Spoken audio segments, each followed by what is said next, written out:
Whenever I was younger, I used to have a very vivid imagination.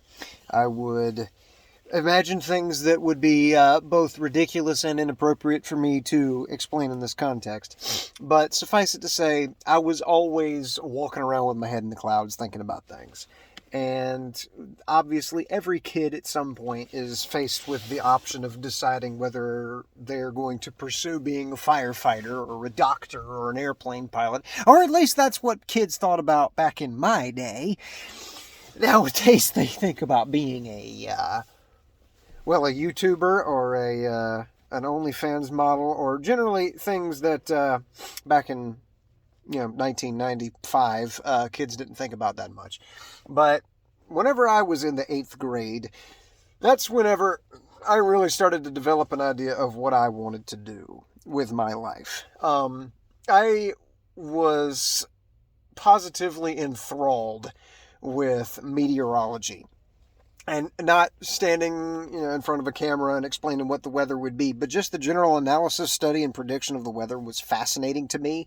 The reason I got hung up on it was because 8th grade science, the science subject, I learned about the clouds, and I learned about weather patterns and cold fronts and warm fronts and occluded fronts and all that sort of thing. And it was fascinating because I could, go outside and look up and there's a cumulus cloud right there. There's cumulonimbus cloud right there, altostratus, all this kind of stuff. And I knew what it was.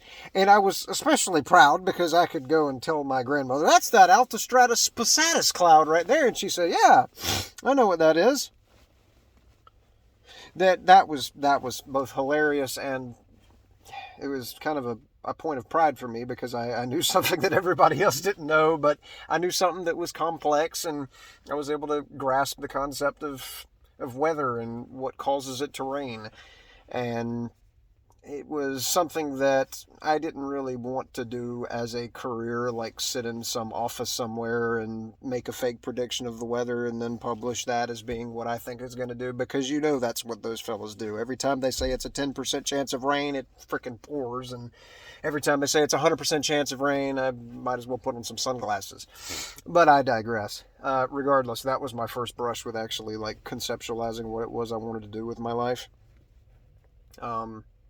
A little bit later on, mostly influenced by puberty, but also by just generally loafing around the house more often. I wanted to write professionally. I was fascinated by 2 different movies. Wall-E by Disney Pixar.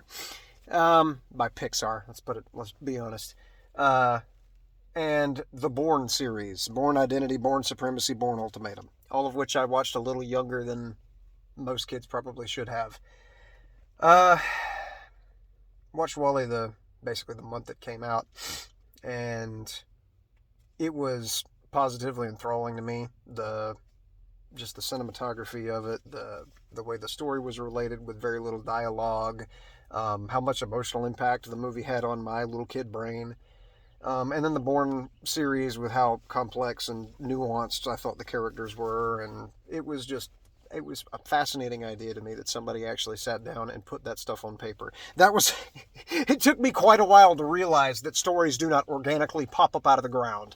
That, somebody actually has to sit down and develop a plot line and develop the dramatic through line and flesh out the characters and storyboard and all that kind of stuff. It was astonishing to me that much work goes into producing a film, and I thought I was capable of doing that. And so I would go and I would write things, and I would write admittedly stupid stories for a little while until I gradually improved. And I feel like I improved decently well because I started writing short stories that I actually published, and I won't say where, but suffice it to say I did publish some of the stuff I wrote. And then whenever the website that I was publishing on got put down, I wound up publishing them on DeviantArt, because I thought that was going to work. I was trying several different avenues of trying to publish things because I wanted to write professionally. I wanted to do that for a job, and that was really the first time that I actually thought about doing something as a career rather than thinking that I'm going to be 30 years old and somehow my financial situation is perfectly secure and I could just sit there and predict the weather all day. I moved out of that mindset and realized, no, I need to make money. Until, of course, I heard about the starving artist stereotype, and then I realized that writing's probably not the best thing to do. I got my first job at the age of 19 working as a stock boy at a grocery store, and making a minimum wage at that, realizing that it's kind of hard to go from doing that to doing basically anything else besides working in grocery. But I did have my grandfather's teaching on how to repair electric motors to pull from. My grandfather owned a motor company, or a motor repair shop rather, um, for 50 years. And he taught me a lot. Starting at the age of 11, he started teaching me how to repair well pumps, pool pumps, spas, table saws, anything that run on AC current. He taught me how to fix those. And that's something I still know how to do, and I still help people with pump problems that they're having at their house whenever they're out of water or something like that. I'll go and help them with that. I feel very proud of being able to know how to fix that kind of stuff at such a young age. I also feel proud of my granddaddy. He repaired Joe Frazier's jacuzzi pump, he said, 5 times, 5 different separate occasions. And he said that the guy lives in South Carolina or North Carolina. The Joe Frazier being the guy that bested Muhammad Ali, the boxer. He repaired his pump 5 separate occasions, and he said, I had 5 different chances to get that man's autograph, and I never even thought to ask him for it. So I have no proof that I even did it, and nobody believes me. I believe it because he's my grandfather, and because he has nothing to gain by lying. But yeah, I learned how to do that at a very young age, and so I already had a foundational understanding of how electrical circuits work, of general electrical theory. And so I had that in the back of my mind for quite some time, but I was still kind of wanting to do something creative for a living.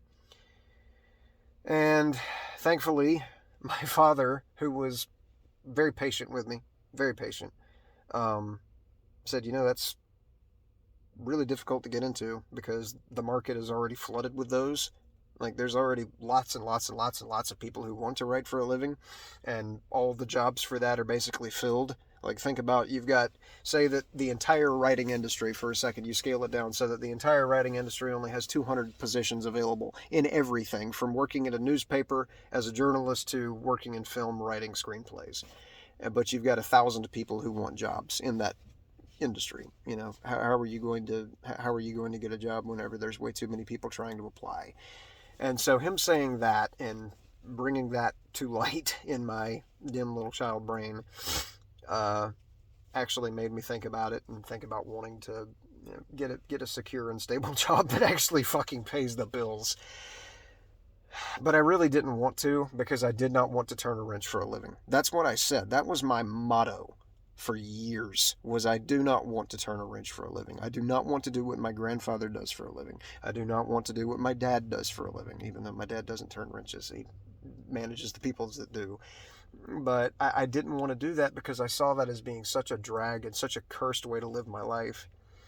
And I'm embarrassed about that viewpoint now, but also not really, because like years later, looking back, I do know what I was afraid of. I was afraid of exhaustion. I was afraid of boredom. I was afraid of loneliness. I was afraid of isolation. I was afraid of only knowing how to do one thing and not knowing how to do anything else.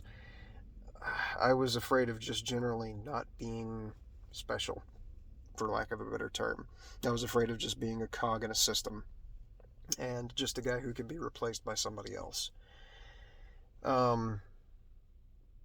But I wound up getting into a technical college because my parents really wanted me to learn a trade. They said that would be the most secure way to make money. And so I did it, number one, because I wanted them to be happy with me, and number two, because I was starting to realize the fallacy associated with don't want to turn a wrench for a living mentality.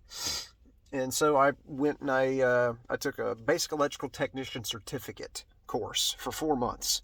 That was how long the course was. I didn't drop out after 4 months. That's how long the course took. And so it was just generally an introduction to electrical theory and how to use a voltmeter and how to install certain things, how to wire up a three-way switch, which is something that some electricians that I've met don't know how to do. So it was important to learn that. Um, and after I got done with that, I was like, okay, I've got a piece of paper now that I could put on a resume, because I wanted to apply to work for something. I wanted to apply to work for the motor shop that repaired motors that my granddaddy owned, but he retired before I got to that point. And so about 4 or 5 months after he retired, the guy that took over for him quit, and they wound up shutting the shop down. So the one thing that I was wanting to do, go repair motors with my granddaddy, got shot out of the air. And there really aren't any other repair shops around here that can repair motors. So there wasn't that option on the table. So I was thinking, okay, I'll get into construction. And I applied with the company that I'm with now with nothing on my resume but the basic electrical technician certificate. But because of the labor vacuum in this industry right now, I didn't get an interview. I was not called in for an interview to get in with the company. I submitted the resume, I submitted my application, and they called me in to one of their offices. I went to their office at the appointed time, and I basically sat down in the chair, and they handed me all the paperwork to get me hired in, because they don't need to interview. Well, they can't interview anybody right now. They've just got to straight up hire people, because there's so few people working in the electrical construction industry right now, at least in this specific area, that they've got to throw everything at the wall and see what sticks. They've got to just hire a blanket large amount of people. Anybody that will come in, they'll hire, they'll work, they'll see whether or not they'll last, whether or not they'll be okay with working in construction in this rough and exhausting lifestyle, and whether or not they're actually good at, following instructions and installing things. So I just effectively got hired as soon as I walked in the door, which is interesting, but I wound up sticking with it. I became hated by all my coworkers within a couple days of being hired because of my obnoxious and loud behavior. I'm not a quiet person. I go onto a job site and I am just as vocal there as I would be as if I was with my family. I sing all the time. I burp a lot without saying excuse me. Um, I'm I, I'm unashamed.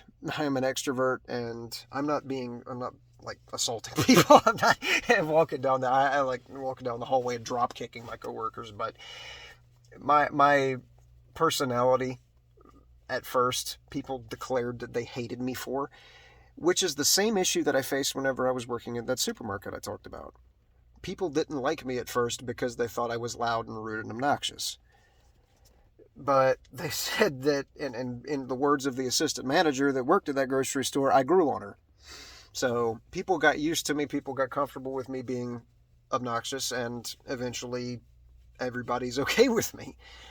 So that has been the story of the past 6 years, is that I have been working in this industry because this is something to do for money. And it's not what I grew up wanting to do, but it's what I'm doing now.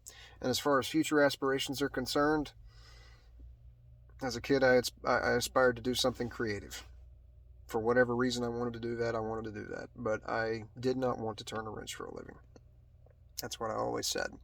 And now whenever I'm in a position where I'm turning a wrench for a living and turning a pair of side cutting pliers on wire for a living, I'm satisfied with it because it's doing its purpose.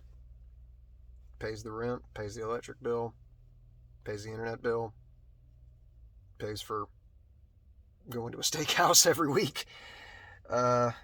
It's satisfied its purpose. I am exactly what I did not want to become. And I'm okay with that. But looking forward, I don't see myself ever doing anything else. I don't see any kind of future aspirations. I have none.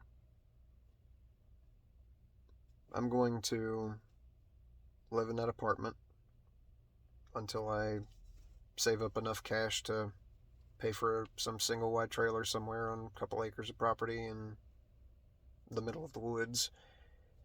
And I'm going to keep working as an electrician in construction till I'm retiring age, and then I'm going to retire and live out the rest of my days sitting on the front porch of that single wide trailer drinking Crown whiskey and watching the sun rise and fall, and I'm going to die alone in that trailer